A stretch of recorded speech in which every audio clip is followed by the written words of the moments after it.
Alors, moi, je viens pour vous parler de Silex, qui est un outil libre et open source, c'est-à-dire libre, qui n'a pas de business model à proprement parler. Par contre, les gens ou les entreprises qui contribuent ont un business model. Pour l'instant, c'est tout petit. On est sur le principal contributeur, c'est mon web studio, donc on utilise Silex pour faire des sites qui ressemblent à des trucs comme ça. Je vous ai fait une petite sélection. Donc voilà, c'est des sites professionnels que nous on fait, qu'on conçoit pour qu'ils soient éco-conçus en fait. Donc vous verrez que sur tous nos sites, il y a des notes d'éco-index, des trucs comme ça. Donc voilà, l'éco-conception. Parce qu'avec Silex, donc vu il est libre et open source, nous on l'auto-héberge, on peut installer des plugins qu'on veut, on a la main sur tout, sur tout ce que sort l'outil, ça se branche à peu près tout et n'importe quoi. On peut déployer les sites par FTP, par ce qu'on veut. Donc ça, c'est le gros atout de l'open source. Maintenant, par rapport au logiciel libre ou à l'open source, il faudra sûrement en discuter plus tard, mais voilà, on est une entreprise, mais les gens qui contribuent, on les monétise pas, quoi. Voilà. Et ça, c'est WordPress en fait. Voilà, c'est un site. C'est juste pour dire que on peut éditer les sites Silex, on peut brancher en fait un CMS et on va voir vite fait là comment on édite les sites avec Silex, y compris le contenu dynamique qui vient d'un WordPress ou d'autres choses. Ça se branche avec tous les headless CMS qui ont une API GraphQL, c'est-à-dire la grande majorité. Donc là, je suis sur le dashboard de Silex, j'ai tous mes sites. Vous avez vu que je me suis logué avec un compte GitLab. C'est ce qui permet à l'association Silex Labs qui héberge Silex, donc là on est sur v3.silex.me, de rien payer en fait, tout est chez GitLab, les données, c'est eux qui hébergent, on peut donc héberger n'importe où, mais par défaut ils vont nous donner même un nom de domaine et voilà. Et donc du coup, c'est assez cool comme ça. Juste, je me suis logué avec un compte GitLab, donc tout est gratuit. GitLab lui-même est open source. Il n'est pas libre, mais au moins il est open source. Et voilà. Donc là, je vais prendre un site un peu, alors que je m'étais dit que je prendrais, voilà, celui-ci. Donc là, j'ouvre l'éditeur de Silex. Et là, j'ai un site qui est une template qui a été fait par Irvana, qui fait du no-code aussi et qui a contribué cette template. Donc, vous voyez, l'éditeur, il ressemble. Alors, c'est le petit frère de Webflow, mais je ne sais même pas si on peut le qualifier comme ça. Voilà, donc vous avez les outils. Donc moi, je suis pas designer, je suis développeur, c'est moi qui contribue à la majorité du code. Donc je vais pas faire la démo que fait d'habitude Brice ou Jonas, et qui sont des intégrateurs no-code. Donc ils font une vraie démo. Moi, je vais vous faire ça un peu à l'arrache. Donc là, on édite du texte, on déplace des blocs. Là, ici, il y a on peut mettre des custom codes, des maps, des images, évidemment, des textes, tout ça. Et puis après, une fois qu'on l'a mis sur la scène, le machin, on le style ici. Donc là, il y a un paquet de trucs qui sont en fait les CSS. Donc c'est assez riche. On peut, par exemple, on peut mettre des EM, on peut profiter des dernières unités. Enfin, tout ce qui passe à peu près dans tous les navigateurs, on peut l'éditer ici en visuel, quoi. Il y a un système de classe, je ne vais pas vous faire vraiment, il y a plein de vidéos en ligne que vous pourrez regarder. Il y a un système de classe, on maîtrise vraiment comme si on faisait du CSS à la main, sans avoir besoin de connaître la syntaxe. Maintenant, c'est un outil qui est quand même assez complexe à prendre en main.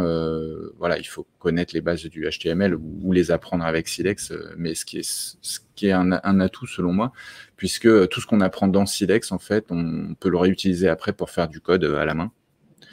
Voilà, c'est un peu le concept de l'outil. On l'a pas mal utilisé pour aller dans les quartiers sensibles, expliquer un peu c'est quoi le web design. Donc du coup, il y a une partie,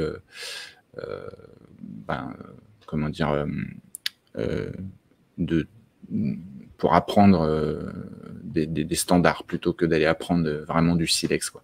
Donc là, il y a les calques, il y a des fontes qui pour le moment, malheureusement, viennent uniquement de Google Fonts, mais c'est assez simple d'installer des fontes.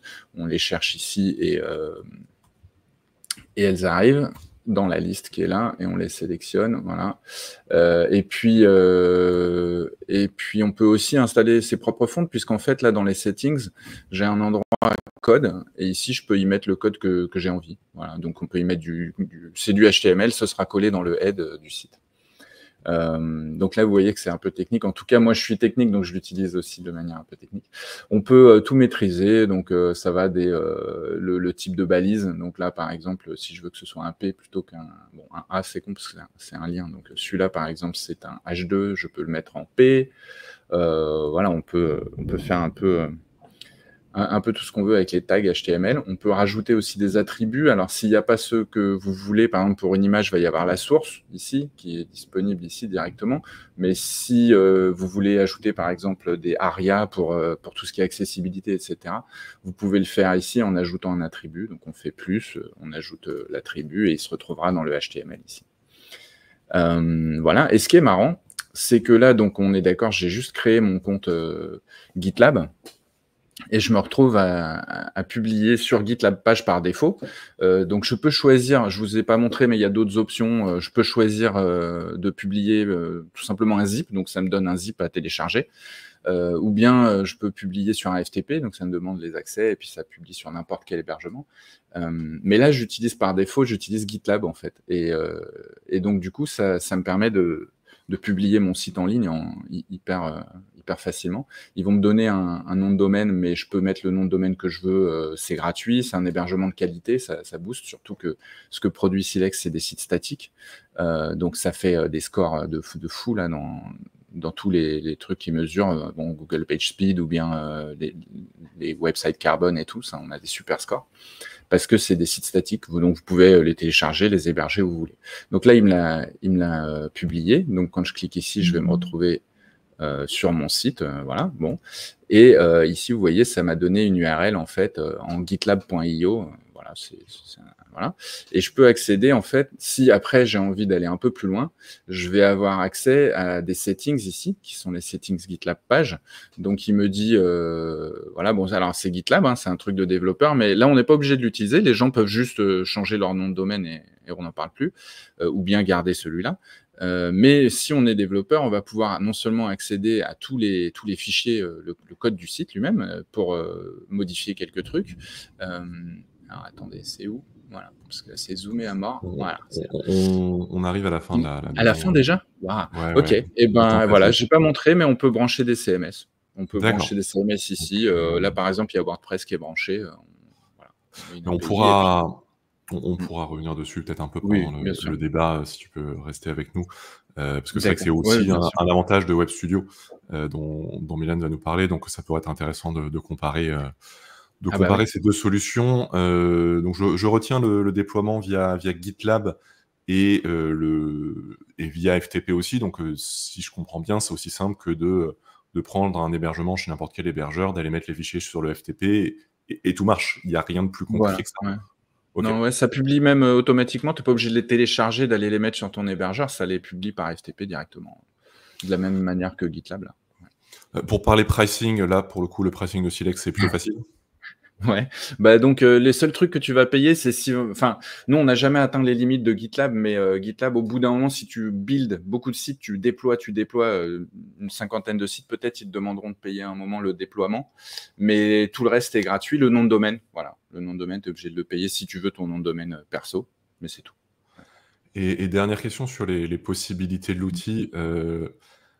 On vient de voir Webflow juste avant, qui est un outil technique et un des plus complets. En termes de possibilités, est-ce qu'on peut faire la même chose avec Silex? Est-ce qu'il y a des plus, des moins éventuellement dans les possibilités? Je pense d'une part à la mise en forme, mais ça, je viens de dire qu'avec du custom code, on peut s'en sortir, mais aussi aux animations, qui sont un des gros points forts de Webflow. Comment se positionne Silex là-dessus? D'accord, ah bah, c'est une très bonne question. Droit au but. Donc, en fait, pour tout ce qui est mise en forme, on est à peu près équivalent. Il y a juste les grids qui n'y sont pas dans Silex, alors qu'ils sont dans Webflow, l'éditeur de grid. Mais honnêtement, on s'en sort. Enfin, les grids, il faut faire attention aussi comment on les utilise. Donc, il faut bien les comprendre. Et si jamais on veut vraiment aller là-dedans, on fait du custom. On va dans dans l'éditeur de CSS. Et pareil pour les animations, il y a pas du tout de... Enfin, il y a juste tout ce qui est anime d'apparition, on peut le faire, il y a un petit éditeur vite fait, mais donc on a la main sur les durées, etc. Mais les trucs complexes où quand on scrolle, ça va afficher des trucs de fou. Non, ça on doit le faire en code si on veut le faire. Ou avec des éditeurs externes d'ailleurs. Voilà. Ok, donc si je résume, on peut tout faire, mais disons que la limite à partir de laquelle on doit commencer à utiliser le code est un peu moins élevée sur Silex que sur d'autres outils qui intègrent vraiment cet aspect-là en pur no-code. Voilà, et la raison pour ça, c'est qu'en fait, sur les sites Silex, contrairement à Webflow, il n'y a rien du tout. C'est-à-dire, il n'y a même pas de JavaScript. Il n'y a que exactement ce que tu mets en clic, quoi. Alors que dans Webflow, il y a jQuery, il y a tout le... Des sites assez légers. Merci beaucoup, Alex, pour cette présentation. Juste pour finir, on précise que tu as une émission régulière que tu animes le plus souvent avec Brice, où tu parles de Silex et de web design. Alors, le créneau a changé. Est-ce que tu peux nous rappeler C'est vendredi. C'est vendredi, en tout cas ce vendredi-là à 14h15. D'accord. Et il y a plein de super émissions vendredi. Et c'est une fois par mois, le deuxième vendredi du mois, je crois. Ok. Super, donc voilà. On a assez peu d'émissions sur le design de sites web sur ce Twitch, donc voilà, si c'est un sujet qui vous intéresse, je vous donnerai vous. Encore merci, Alex, et sans transition, à tout à l'heure. on passe à Framer par Lilian.